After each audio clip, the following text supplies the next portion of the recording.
Isang bata na naman po ang iyakin.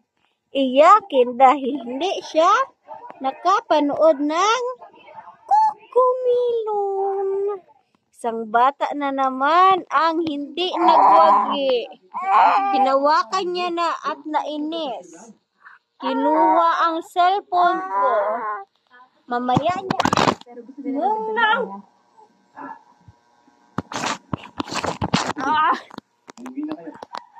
Isang bata na naman ang hindi sumakses sa pagnood ng pambata.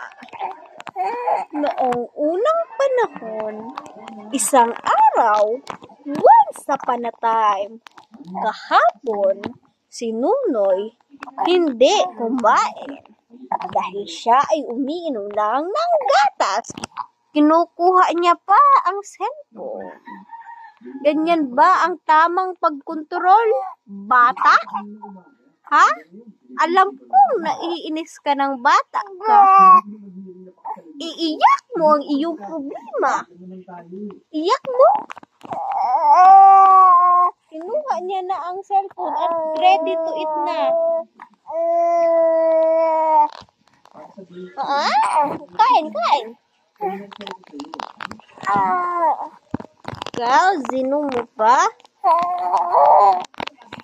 Ganyan nga ba? Tingnan nyo guys. Kinukuha niya na ang isang kamay ko.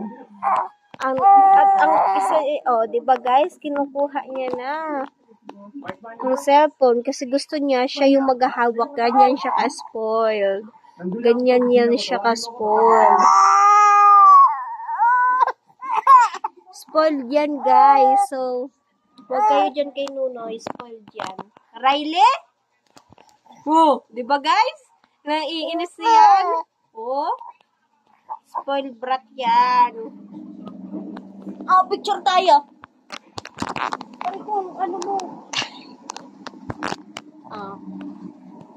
Isa siyang nangingibig-ibig.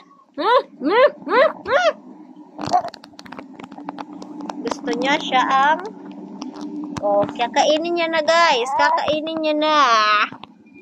Siya na may hawak niyan guys. Hindi ko. Siya kasi guys, gusto niya, siya lang gusto niya. Hawak niya ng cellphone.